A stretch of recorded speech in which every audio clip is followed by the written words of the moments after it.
I see the drawdowns being a little bit less and perhaps the cycle being longer this time.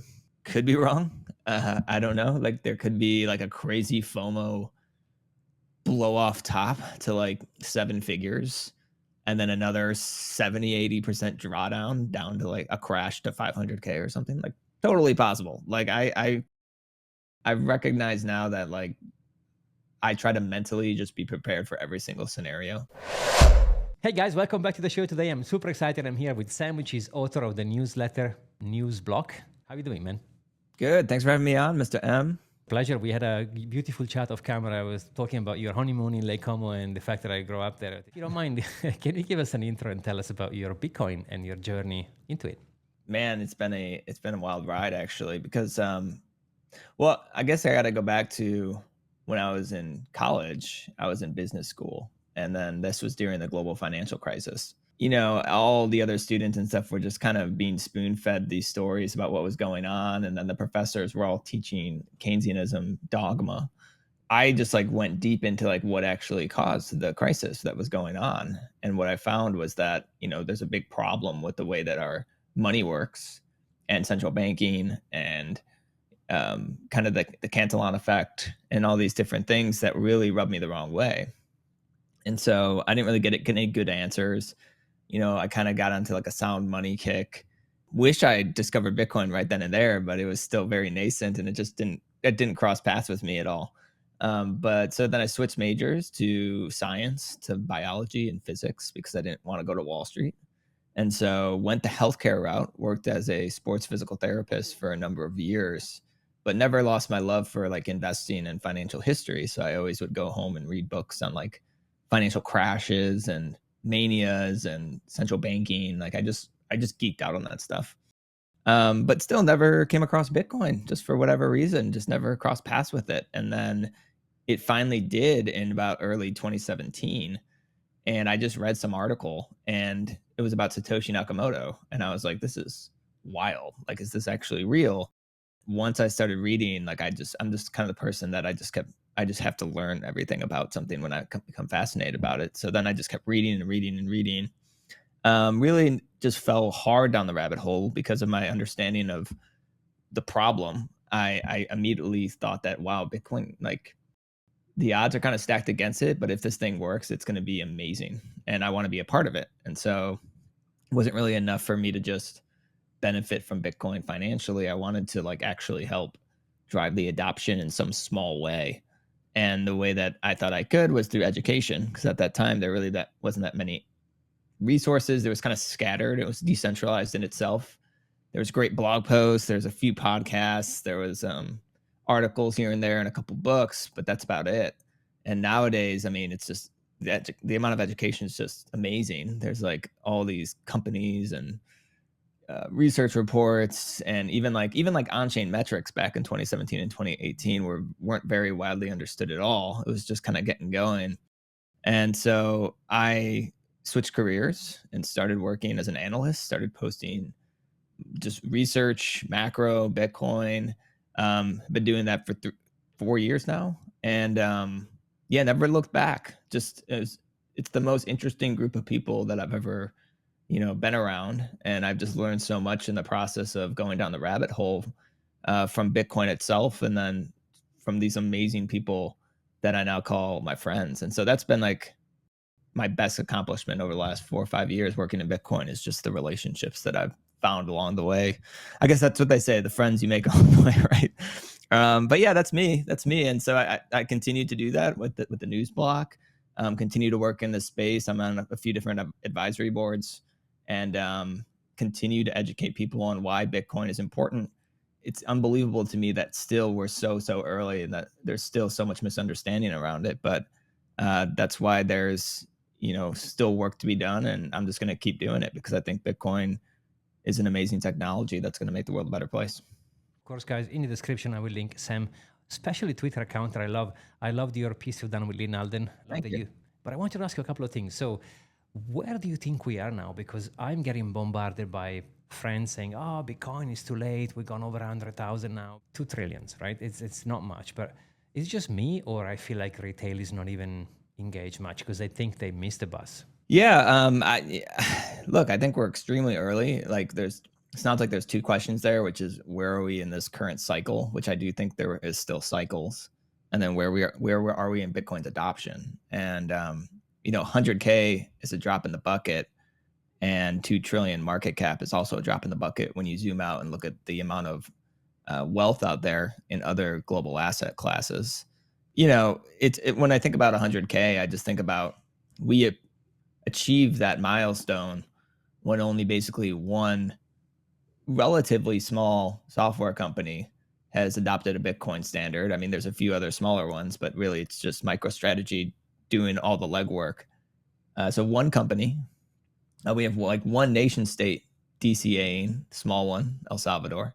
There's a few others that own it, but in terms of actually adopting Bitcoin as legal tender and DCAing 1 Bitcoin a day, we just have El Salvador, so one nation state. We are just starting to see pension funds just start to trickle in.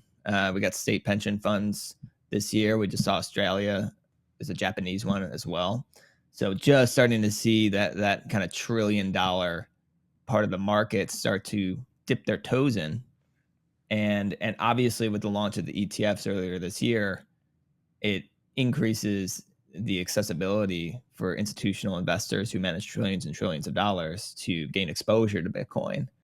And so when you think about that and how we were already at 100,000, it's not hard to see, like, as that trend goes, how we're going to reach these higher price levels. And it's totally warranted because Bitcoin is actually a better way to store your wealth over the long period of time. And so, when people say like I missed the boat and I'm 100,000, it's 100,000 and blah blah blah. Like, yeah, I could have a little bit of a pullback here, but you have to like zoom out and think about where this is going. And the interesting thing is that it only goes one way, right? Like Bitcoin adoption, it's a one-way train because it's not like they're ever going to reverse their stance on the launch of the Bitcoin ETFs, right? They're never going to like MicroStrategy is not going to go the other way and like sell, right? Corporate adoption is going one way. Like the FASB rules, like changing that happens once, it's not going to get reversed and back. So like these barriers are getting broken down. The barriers aren't going to come back up. And so when you think about Bitcoin's adoption, it really is kind of like a one-way momentum going on, and it's all going positively towards it. And so all you need to do is buy and hold for a long period of time. And easier said than done, as you know, but it really is that easy of a strategy, but it's hard to execute on it. Yeah, I was discussing with Jeff Booth, and when you say buy and hold and do nothing, is so hard. You had FUD, FOMO, all the emotions in the news. So yeah, but Totally. if you master it and if you do DCA, like you said, I completely agree. That's the ultimate way forward. You touched on ETF. I mean, what's your feeling on ETF? Because some of the guests I have, they're like, oh, they go against the Bitcoin core values. I'd say I'm completely neutral to them because I just look, I understand what people are saying, and it's because like, Bitcoin, you're supposed to, not your keys, not your coins. You want to self custody, you want to reduce counterparty risk. That's the way it was intended to be used. And I get that. Like I totally understand. But they're also inevitable. It's inevitable that these institutions are going to create these products around this new asset class because they see an opportunity. And also, there's going to be a wide variety of investment vehicles that are going to you're going to get exposure to Bitcoin. I mean, that's just how it's going to develop, whether you like it or not. And you just got to understand that there's trade-offs, right? You got a convenience with the ETFs. It fits right into your brokerage account, just like any other stock. You can buy it and sell it. You don't have to deal with any of the overhead of taking custody or the security. But that comes with a risk. That comes with a cost. And the trade-off is that you're giving up your sovereignty. You're giving up, you're adding counterparty risk for that convenience. And so as long as you understand that, then that's fine. Now, there are like certain institutional investors, like big pension funds, RIAs, that are literally restricted from owning spot Bitcoin. And so in my point of view, it's like, would I rather their clients have exposure to Bitcoin and benefit from that rather than nothing? No, like I think I'd rather have them have some kind of investment vehicle to gain exposure to Bitcoin and benefit from it, even if it's not holding spot Bitcoin, because they literally can't hold spot Bitcoin because of either an investment mandate or regulations or something like that. So I think it's just they're inevitable. It's important to understand the trade-offs, but there's going to be a wide variety of different investment vehicles and a huge spectrum available to investors to gain exposure to Bitcoin. And all that's like to say, it's kind of good because like it increases liquidity for Bitcoin itself. Because it all kind of adds to the underlying. And so it makes the entire market more mature and adds liquidity to the market as well, which is a good thing. And so I think it leads to significant adoption and significant growth. I think it's a top of the funnel where now people can easily gain exposure to Bitcoin through an ETF. And then, as you know, and as I know, and a lot of your listeners probably know, as you own a little bit of Bitcoin and you have skin in the game, you start to learn about Bitcoin. And my hope is that people who gain exposure through an ETF will eventually understand what I mentioned, where it's like, wow, I want my sovereignty. Like I want to actually own this thing. They'll sell the ETF and they'll actually buy the real thing over time as they learn about why it's important to own your own keys. So I think it's like a top of the funnel, and it's going to get people in the door. And as they're in the door, they have exposure to Bitcoin. So it's not like the worst place to be. Now, the other thing is like the custodian risk. Like you got to understand the rights that you have when you own an ETF, whereas you don't really have many. So if something happens to that underlying Bitcoin, I'm sorry, but you're out of luck. So that's what I mean by counterparty risk. So kind of my summary about it. I think in general, I guess I'm positive about it. I think I understand the critiques, but you can't force other people to interact with Bitcoin the way you want people to interact with Bitcoin. As long as they have that option to take self custody, that's the important part. As long as they have the option to still do that, then I don't see what the problem is, to be honest. I completely agree. Super well said. I mean, as long as people can choose to self custody, then I'm for the free market. And there's many people I know that don't even want the responsibility. I know it sounds bizarre if you are a Bitcoiner in heart because you want to have your own, wealth in your hands. But there are people that don't want it. And when people say it's only less than 20 words, well, it's not, because you have to think about where do you store them, what's your backup, what happens if something happens to me, what my wife can do, or vice versa, what my husband if the wife holds it. So there's a lot of rabbit holes down there, and I don't think self-custody is just one property of Bitcoin. There is many others. So who am I to forbid someone who wants to, trust a third party? Like you said so well, is not in kind, which means they don't have to give you the Bitcoin, they'll give you fiat, which is kind of not the best. But as long as you know and you understand, I'm for the free market. And also, to be honest, we wouldn't have gotten to $100,000. Yeah, I mean, I unfortunately I agree, and I think that's up to us to build up, better products and make it as easy as possible to self custody. And I think over the time that I've been in Bitcoin, I have seen that. So kudos to the builders, and I think it has gotten easier with the services and the products to take self custody and the education around that. We got to keep working hard to improve that, and I think it's going to be interesting to see how the ETF market develops because, like for instance, in the gold ETF market, there's different types of ETFs. Like there's ETFs that allow you to take physical delivery of the underlying gold, and they come with a little bit of higher fee because the sponsor has to ship that physical gold. But like you could see a world in the future if they allow this, where a certain ETF will allow somebody to take physical delivery of the underlying Bitcoin because A, it's digital. It's like a lot easier than doing that with gold. But B, maybe they would want to do that, right? It separates them from other ETFs. So it would attract capital because, like, if I'm a Bitcoiner and I want exposure to an ETF, say like I have a 401k or a Roth IRA or something that, again, like it's hard for me to get actual spot Bitcoin, or it's like more expensive than an ETF. Maybe I want to do like a ETF with a lower management fee that actually gives me physical delivery when I turn 59 and a half and have to, actually take some distributions out of that Roth IRA. So I see that maybe developing. The one like concern I think you could actually have is not just the risk that the Bitcoin's lost, because that's a risk to the holders of the ETFs itself, and that's just the risk you take when you invest in it. But also, like, yes, if BlackRock or the custodian that manages the Bitcoin on behalf of BlackRock owns a ton of Bitcoin, I don't think that's a risk to the network itself.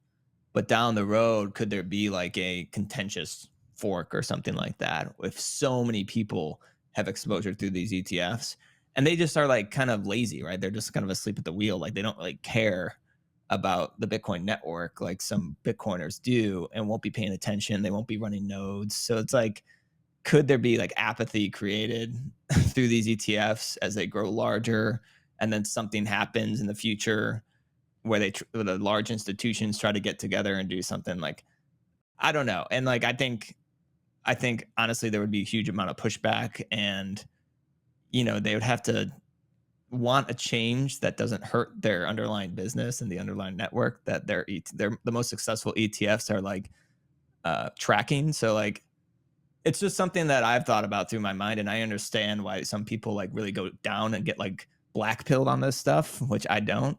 I think there would be like solutions, and Bitcoin would prevail through anything like that. But I think that's kind of like a warranted, like we always think adversarially, and like I always think like that. And so I'm like, okay, like could there be something? Maybe. But Lynn Alden and Steve Lee wrote like a really good paper recently on like achieving consensus, maintaining consensus, that I thought was really interesting. And so like if you think about some of these ETFs and like how they would potentially go about like, a fork, or like, and how we'd come to consensus on what's the real Bitcoin.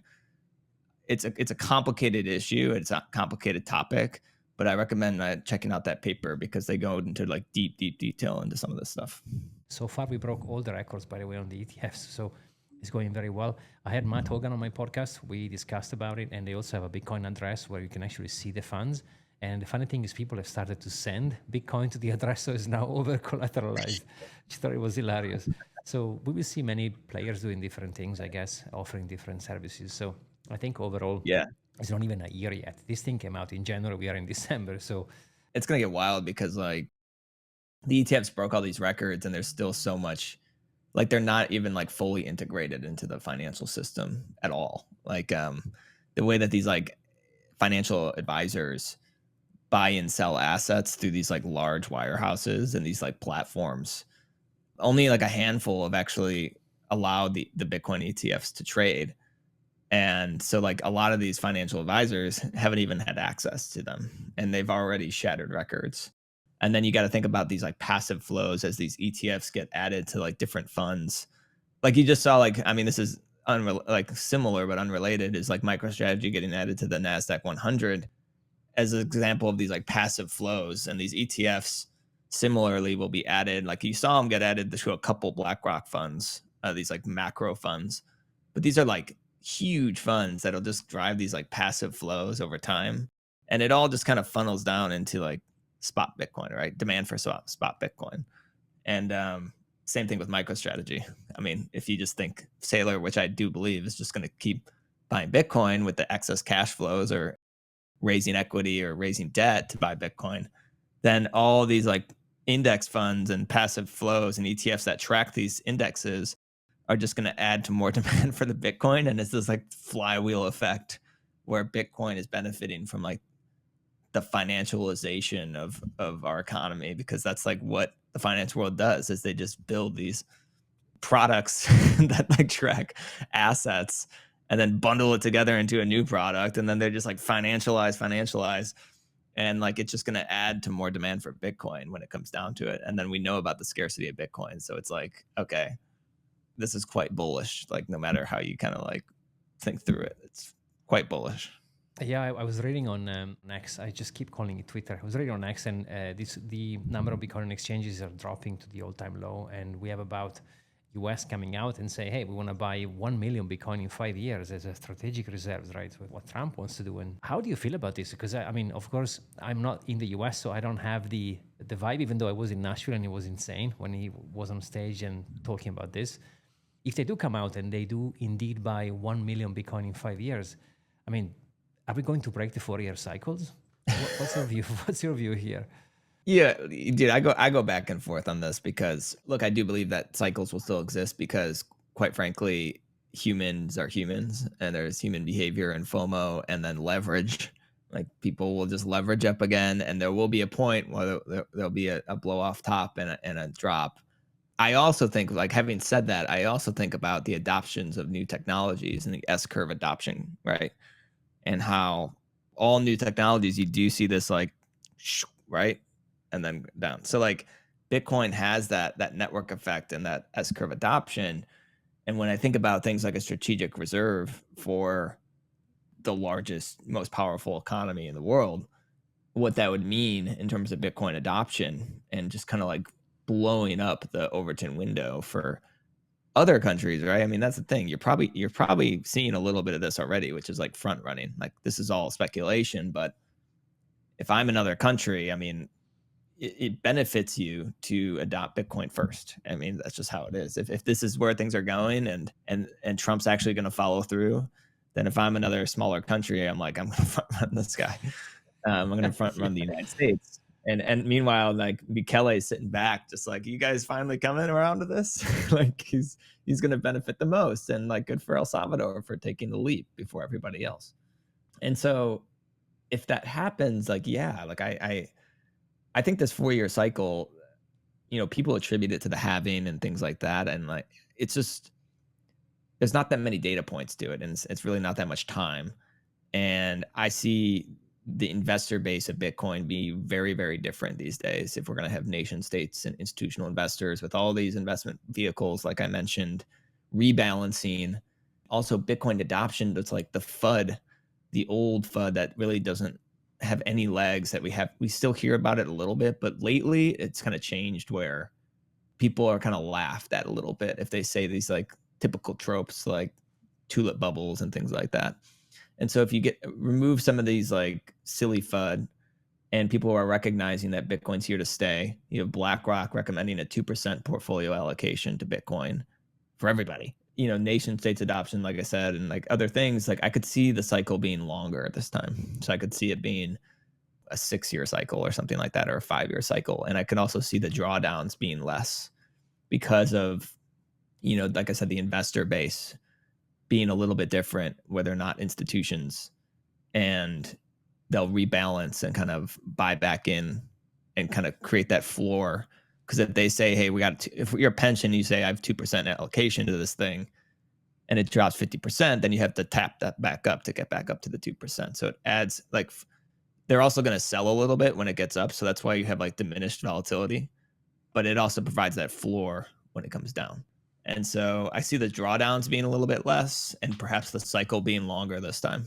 And could be wrong. I don't know. Like there could be like a crazy FOMO blow off top to like 7 figures, and then another 70-80% drawdown down to like a crash to 500K or something. Like totally possible. Like I recognize now that like I try to mentally just be prepared for every single scenario. I'm prepared mentally for Bitcoin to just hang out at 100K for the next 2 years. Like, Bitcoin does whatever it wants. But is that my base case? Absolutely not. And I look at all the fundamental setups and value proposition for an alternative monetary asset and network amid like growing concerns about the sustainability of the US fiscal situation, geopolitical tensions. It's a more pro liquidity environment. You got central banks cutting rates already. You have a more mature market in terms of the infrastructure, more supportive regulatory landscape, and you have that increased accessibility due to all the investment vehicles I talked about. So all that's going to accelerate Bitcoin's adoption. And so that's why I think it's going to be potentially we're hitting that S curve, and it could be a longer cycle with a little bit less drawdowns. And you already kind of see that a little bit in the data. Yeah, I like how you describe it. And after all, Satoshi, he, she, they, them, whatever the group or a single individual, whatever, nobody knows. They've done the 4-year cycle according to the elections. I mean, there are other things that are happening every 4 years. So, like you said, I also think we will see a more softer in both ways direction. So maybe more consistent on the way up, but also I don't think we will see another 90% drop or 80% drop because, like you said, the players in the game have changed. When retail is involved, they don't care. But when you have pension funds and nations as reserve currency, they're not going to sell when it doubles. Who cares? This is a long-term play, I think. Yeah. Do you play the market at all? Like, do you have a portion of your portfolio you sell or you hold for a shorter amount, or you just DCA into this thing forever? What's your strategy? Personally, I mean, I have like a tiny little side thing that I play around with sometimes, but like for the most part, I just buy and hold Bitcoin, and it's been a pretty winning strategy, to be honest with you.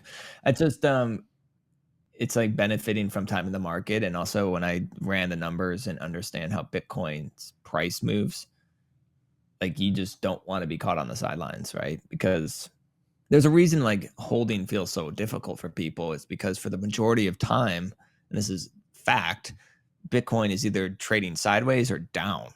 And so like you feel like you're just holding through mud for 90% of the time. And then what happens is Bitcoin just shoots up like very quickly. And we've experienced that over the past month, right? And so like if you were caught off sides, if you were trying to trade the election and you thought you were really smart and you were like, this is a, you know, sell the news event, like oops, like you just probably you just got outperformed. Like you just lost so much in terms of your long-term performance. Like it's almost sad to think about by being on the sidelines the last 30 days. Like if you zoom out for in the long-term performance for 10 years and you miss these last month, you are going to wildly outperform or underperform somebody who didn't miss these last 30 days.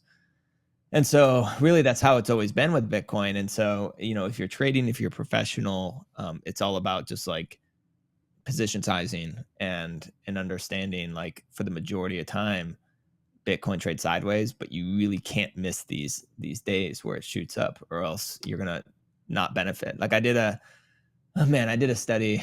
I'm gonna butcher it because it's been so long, but it was like 2 years ago I did this study and I looked at the price performance of Bitcoin in like 2021 and 2020 and 2021, I think.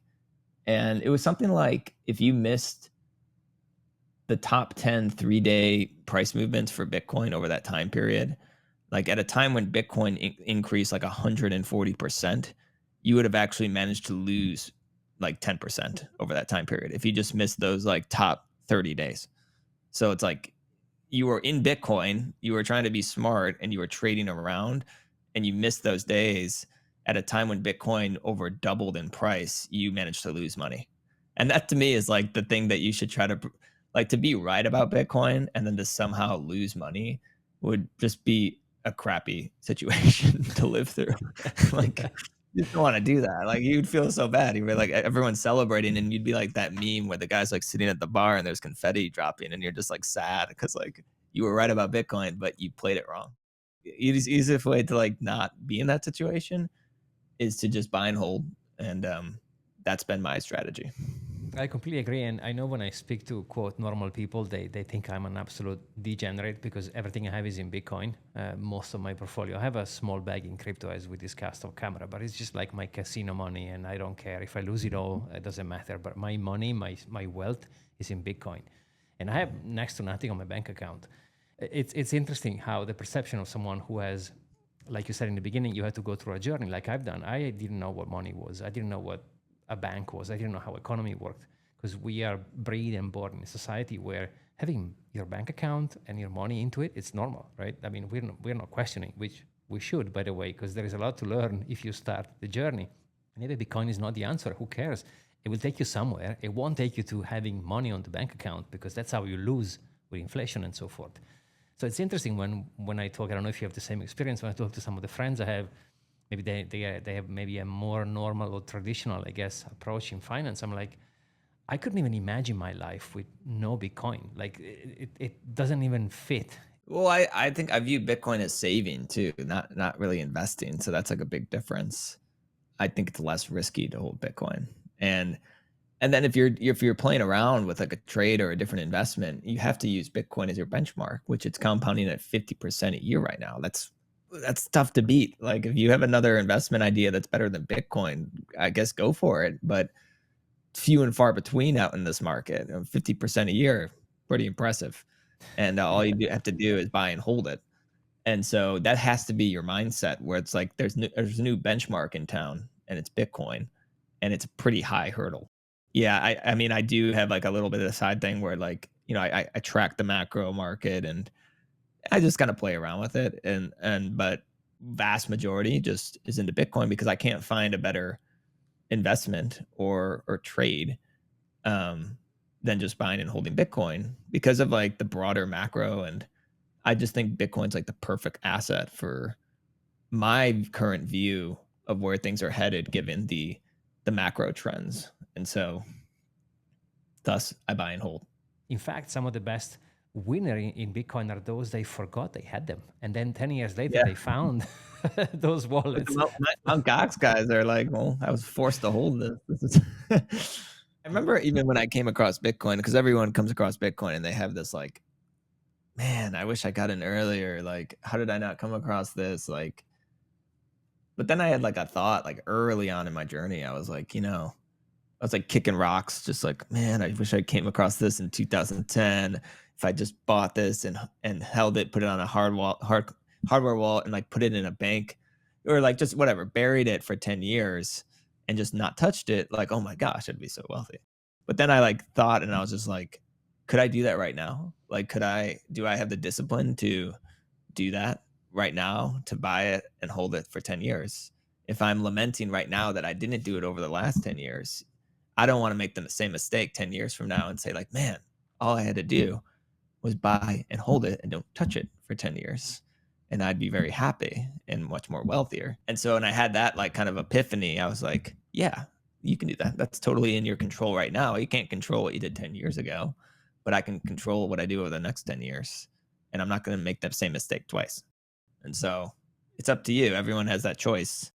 No point in trying to lament about the past and pity yourself for not getting in early, because like we've mentioned on this call, I believe we're still very early to Bitcoin, and you have the same opportunity to do that today. So get on it.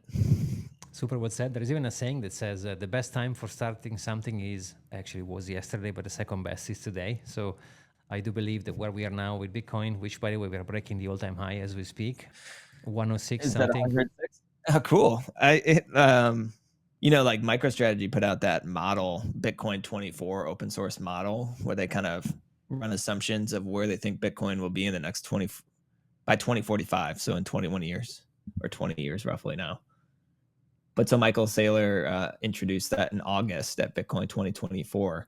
And that's where he gets these price predictions from this model of like 13 million Bitcoin is his base case by 2045, and 49 million is his bull case by 2045. So again, going back to what we just said, if you just hold for not 10 years, but 21 years, like think about like what you're holding right now and what it could be in the future, just given its properties and its scarcity. But here's the interesting thing is like when he did that, when he made those announcements, Bitcoin was 65,000 in 2024. But if you go back into that model and you change the price to 105 today, that base case turns from 13 million to 21 million. And the bull case goes from 49 million to 79 million. So we're kind of a little bit of ahead of schedule. And like it wildly changes it because of this election, I think, changed things. Pulled a lot of the demand forward, maybe from a lot of these assumptions. And so again, you have the opportunity right in front of you today. And the question is, do you have the discipline to hold for decades to kind of benefit? And I even just did this, like, I'm like, well, is this that crazy to think like these price predictions of what like say if you had $100,000 to buy a Bitcoin or something. So $100,000 investment, say it's like 10,000 or 100,000, like whatever. But like if you said, I'm like, well, is it that crazy to like be worth that amount of money in 21 years? But then you kind of do like, well, what if I bought $100,000 worth of Apple stock in 1985, and held that for 25 years, 30 years? Similarly, people go like, wow, like that would be worth, I forgot, it was like hundreds of millions of dollars or tens of millions of dollars. And so it's like, returns like this do happen. It just has to be a really good investment or asset that actually preserves value and increases in value over time. So when people like gawk at these numbers in 21 years and how an investment of only, or I'm mixing saving and investing right now, the words, but like if you save in Bitcoin $100,000 right now, because of Bitcoin scarcity in 21 years, like, yes, it definitely can get up. If one company can do it, then I don't see why like a global form of money can't give you the same types of returns or increase your purchasing power that significantly. And I think it's even more so. It's just because I think Bitcoin's like a once in a lifetime, once in humanity event that we're living through right now. The ascension of digital capital, digital money, digital scarcity only happens once, and we get to be alive while it happens. So should be grateful. You can just take a small amount of money. You are okay to, quote, lose every month and just DCA the hell out of it. And I think you'll be very happy you've done so in 10 years. Like I said, sometimes people misunderstand the fact that, oh, I can't buy Bitcoin, it's too expensive. You can buy Satoshis. You can do it on a weekly, on a monthly base. And if you have the consistency and the long time frame, this thing is going to reward you. For sure. And I think people get like really hung up on unit bias. I still see it so much, meaning like it's only $1 and Bitcoin's $100,000. So, I'm going to buy 100,000 of these other tokens because if that is the next Bitcoin, then I'm going to be really rich fast, right? And so you hear that a lot. And, I'm sorry, but unfortunately, there's only one Bitcoin and you can only invent digital scarcity one time. And if you actually look at the data, these tokens have a really hard time accruing value over long periods of time.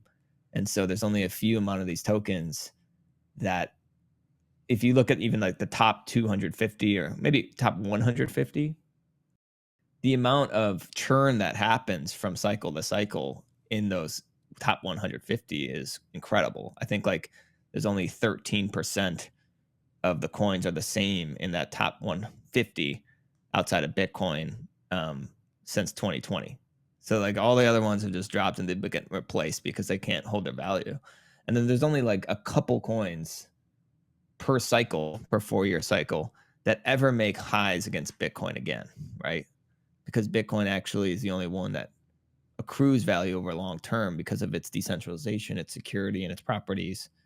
And it's really difficult to outperform Bitcoin over long periods of time. And that's why Bitcoin stays number one. And these ones have a really hard time. They get really a ton of hype and fervor in one cycle and they outperform Bitcoin for a year or so. And then they'll crash and they'll never make an all-time high against Bitcoin again. And so it's something to keep in mind because there's a difference between trading and saving, right? And so like if you're in it for the long term and you're in it for multiple decades, just because Bitcoin's at 100K and the other one's at $1, you don't want to buy something and get 100,000 of those things, and then it'll be worth significantly less in 10 years from now versus owning a little bit of something that's extremely valuable that'll be around in 10 years. So it's just like, you got to flip your mindset on that and, just view them as different things. Whereas Bitcoin's like a long-term savings vehicle. The other one should be thought of as like high-risk venture bets.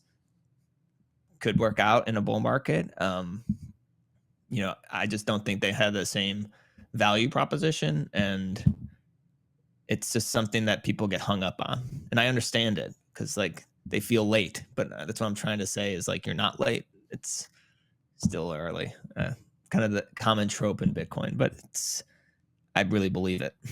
Yeah, really well said. I mean, it goes again. What we were saying in the beginning is quantity versus quality. You choose which one you want, right? So I'd rather have a small pot of good stuff than a lot of crap. so True. You choose, right? Yeah. But Sam, man, it's been an absolute pleasure talking to you today. Thank you so much. Guys, as always, in the description, I will link Sam Detail. Make sure to please follow his Twitter account. It's one of my favorite. I follow you aggressively on Twitter. So thank you so much for all the beautiful things you post. Thanks. I appreciate that. And thanks for having me on the show. It's a great show. Great talking to you. It's great to meet an OG Bitcoiner like yourself, an Italian. Loved your country. Love visiting your hometown. It was a great time. So thanks for having me on the show. Really appreciate it. And I hope I come back on sometime again. Yeah, it's been a pleasure. Thank you so much. And guys, remember to smash up the like button and we'll see you guys on the next one. Bye. Bye.